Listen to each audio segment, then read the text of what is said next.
Berjumpa kembali di channel Tumbuh Besar. Kali ini kita akan membahas prospektus dari PT Prima Andalan Mandiri atau MCOL. Perusahaan ini akan segera melakukan IPO dengan cara eIPO.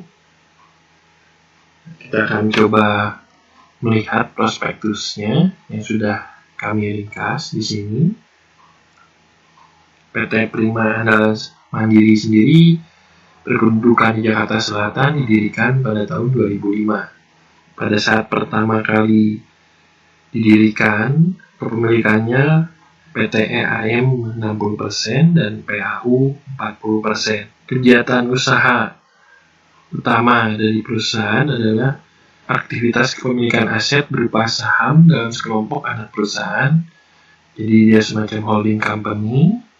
Kegiatan pengawasan dan pengelolaan unit-unit perusahaan yang lain, atau pengusahaan strategi atau perencanaan organisasi dan pembuatan keputusan dari peraturan perusahaan atau enterprise yang terkait dengan bidang pertambangan batubara dan jasa penunjang pertambangan batubara. Sedangkan kegiatan usaha penunjangnya antara lain adalah melakukan kegiatan sebagai penasehat dan penunding dalam merancang, merger, dan akuisisi perusahaan yang bergerak dalam pertambangan batubara dan jasa penunjangnya. Lalu melakukan kontrol operasi pelaksanaan dan mengelola operasi unit-unit anak perusahaan yang bergerak dalam bidang pertambangan dan jasa penunjangnya. Untuk prospek usahanya sendiri, pada tahun 2020, pasar batubara itu mengalami tekanan akibat terdampak seperti yang kita sudah alami bersama. Hampir semua sektor itu terpengaruh oleh pandemi COVID. Lalu adanya kondisi musim dingin yang ringan di wilayah Amerika Serikat dan Uni Eropa. Jadi pemakaian batubaranya berkurang dan juga penurunan harga gas alam sehingga bahan bakar gas jadi lebih kompetitif harganya dibandingkan dengan batubara. Berita baiknya adalah pada tahun 2021 ini perkiraan perekonomian dunia akan diperkirakan mulai pulih dan tumbuh. Mudah-mudahan mutasi COVID seperti Delta dan yang lain-lainnya dapat segera teratasi sehingga prediksi ini bisa betul terjadi. Untuk pasarnya sendiri, perusahaan kebanyakan mengandalkan pasar Cina dan India, sehingga diharapkan dengan pulihnya ekonomi dan peningkatan permintaan batubara di Cina, India, dan Asia Tenggara akan meningkatkan permintaan listrik dan produksi industri yang merupakan pendorong utama permintaan batubara. Nah, perusahaan sendiri akan melakukan penawaran umum perdana saham sebanyak-banyaknya 355.560.000 saham biasa yang mewakili sebesar 10% dari modal ditempatkan dari setor setelah penawaran umum dengan nilai nominal Rp100 dan untuk harga penawarannya berkisar antara Rp1.420 sampai Rp1.600. Saham yang ditawarkan seluruhnya berasal dari saham baru yang berasal dari saham portofel. Nah, komposisi pemegang saham PT EAM itu 68%, PAU 31%, dan ada tambahan Handi Virgo 1%. Dibandingkan ini kepemilikan awal tadi, ini kepemilikan sebelum penawaran umum yang terbaru, dan setelah penawaran umum akan menjadi PT EAM menjadi 61,2%, PT PAU menjadi 27,9%, dan Handi Virgo menjadi 0,9%, ditambah yang baru masyarakat 10%. Perusahaan ini sendiri, anak-anak usahanya terdiri dari PT Mandiri Inti Perkasa atau MIP, yang usaha utamanya adalah pertambangan batubara, mulai beroperasi secara komersial 2004, tahun dimulainya investasi 2011, lalu kepemilikannya 99,99%. Lalu berikutnya ada PT Mandala Karya Prima (MKP), bergerak dalam bidang jasa kontraktor pengembangan batubara. Kepemilikannya 99,96%. Tahun usaha komersial dimulai 2007, investasi dimulai 2011. Nanti hasil IPO ini kebanyakan akan dipakai untuk menunjang usaha dari PT MKP ini. Berikutnya ada PT Maritim Prima Mandiri (MPM), bergerak dalam usaha transhipment batubara. Kepemilikannya sendiri 74%, tahun usaha komersial dimulai 2006, dimulai investasi 2011. PT MPM memiliki saham dari PT TL dan PT SL. Nah, TL ini sendiri bergerak di bidang kontraktor umum, kepemilikannya 40%, tahun dimulai investasinya 2019, tapi belum beroperasi. Berikutnya ada PT SL, Centarum Lines, usahanya angkutan laut, kepemilikannya 80%, tahun usaha komersial dimulai 1967, dimulainya investasi dari tahun 2009. Ini sudah beroperasi. Nah, sebagian dari saham MIP itu dimiliki oleh MKP yaitu 0,01% dan 0,04% dimiliki oleh MPM. Nah, untuk kontribusi pendapatannya sendiri, yang paling besar itu dari MIP 86,95%, MKP 10,99%, dan MPM 2,06%. Jadi tetap kontribusi utama itu dari pertambangan batubara dari MIP. Nah, dana yang diperoleh dari hasil penawaran umum perdana setelah dikurangi biaya emisi akan digunakan sebagai setara modal ke MAKP. Lalu akan digunakan oleh MKP dengan rincian sebagai berikut. 441 miliar itu akan digunakan untuk pembelian peralatan berat yang semua peralatannya itu akan dibeli dari PT United Tractors Tbk, anak perusahaannya Astra, dan sisanya akan digunakan untuk modal kerja dalam bentuk setara modal kepada MAP untuk pembayaran utang usaha dan biaya operasional. Di sini, apabila belum direalisasikan, maka dana tersebut akan ditempatkan dalam instrumen keuangan yang aman dan liquid dan memberikan keuntungan finansial yang wajar bagi perseroan. PT MKP sendiri bergerak dalam bidang jasa kontraktor penambangan batubara.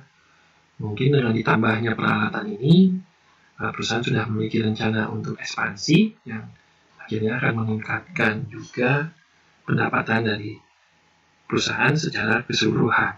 Yang menarik di sini adalah dengan target dana sebesar 568 miliar, sebetulnya melihat cadangan kas perseroan sekitar 67 juta dolar, tanpa harus IPO pun sebenarnya mereka bisa memenuhinya dengan menggunakan kas internal.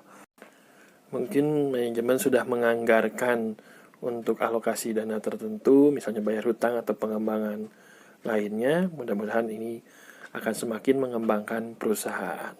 Sekarang kita lihat untuk laporan posisi keuangan. Untuk aset lancar itu sekitar 105 juta dolar, aset tidak lancar sekitar 237 juta dolar, liabilitas jangka pendek sekitar 86 juta dolar, dan jangka panjang sekitar 82 juta dolar. Jika kita lihat untuk keuangan perusahaan masih cukup sehat. Untuk debt equity ratio-nya sendiri masih di bawah 1, jadi masih cukup baik. Berikutnya kita lihat untuk laporan laba rugi. Untuk laba usaha perusahaan sendiri dari tahun 2018 ke tahun 2019 dan ke 2020 mengalami peningkatan.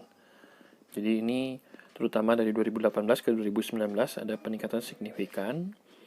Dan dari 2019 ke 2020 masih ada peningkatan, walaupun kita tahu di kondisi tahun 2020 cukup sulit. Lalu untuk periode 31 Maret, kita lihat di tahun 2021 itu ada peningkatan sekitar 3 juta dolar dibandingkan tahun 2020. Di tengah kondisi harga batubara yang semakin naik, yang cukup tinggi di tahun ini, maka mudah-mudahan pendapatan perusahaan bisa terus meningkat. Lalu di sini yang menarik pula laba per saham yang dapat diatribusikan kepada pemilik entitas induk itu terus mengalami peningkatan juga dari tahun 2018 ke 2019 dan ke 2020. Per 31 Maret pun hampir sama, ada peningkatan sedikit tapi hampir sama, jadi kita harapkan untuk laba per saham ini dapat terus stabil bahkan meningkat. Berikutnya kita lihat untuk rasio keuangan. Untuk debt to equity ratio atau DER itu masih di bawah 1, walaupun ada peningkatan dari 2018 ke 2019 dan ke 2020. Di 2020 menjadi 0,63. Demikian juga per 31 Maret 2021, tapi nilainya masih di bawah 1, jadi masih baik. Lalu berikutnya untuk laba tahun berjalan dibandingkan dengan ekuitas. Kita lihat di 2018 ke 2019 dan ke 2020 ada peningkatan. Demikian juga jika dibandingkan dengan aset, laba tahun berjalan bandingkan dengan aset juga ada peningkatan setiap tahunnya dari 2018 ke 2019 dan ke 2020. Jadi cukup baik karena ada peningkatan setiap tahunnya. Selain itu juga untuk price book value-nya, PBV-nya, itu di sekitar 1,88 kali. Jika kita bandingkan saat ini dengan misalnya Adro yang 0,74 dan PTBA yang 1,46 memang agak lebih tinggi. Lalu untuk price earning annualized itu di 4,74 kali. Yang menarik di sini untuk kebijakan dividen, perusahaan termasuk rajin membagikan dividen kepada pemegang saham dari tahun ke tahun secara konsisten membagikan dividen. Dan mulai tahun buku yang berakhir pada tanggal 31 Desember 2021 dan seterusnya, manajemen sudah berencana untuk membagikan dividen tunai kepada pemegang saham sebanyak-banyaknya 40% dari laba bersih.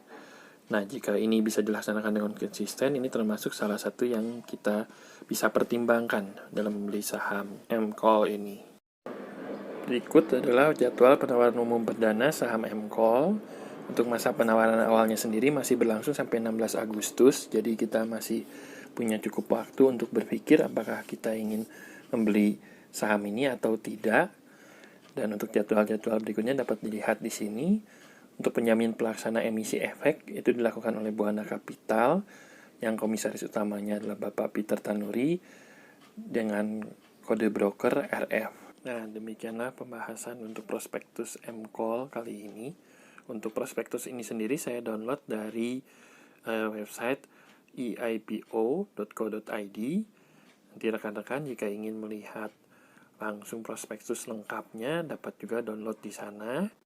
Mudah-mudahan dengan menonton video ini ataupun membaca prospektusnya dapat membantu teman-teman untuk memutuskan apakah akan membeli saham ini atau tidak, ataupun membeli saham ini di pasar primer atau pasar IPO pada saat IPO ataupun di pasar sekunder.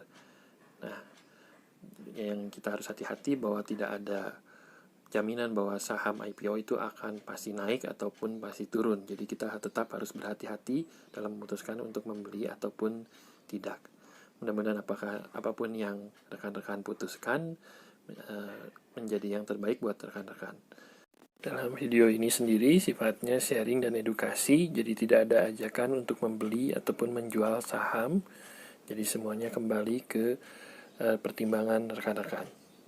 Terima kasih telah menyaksikan video ini.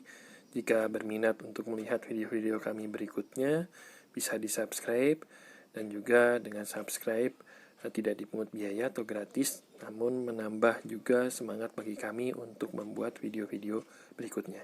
Terima kasih, sukses selalu.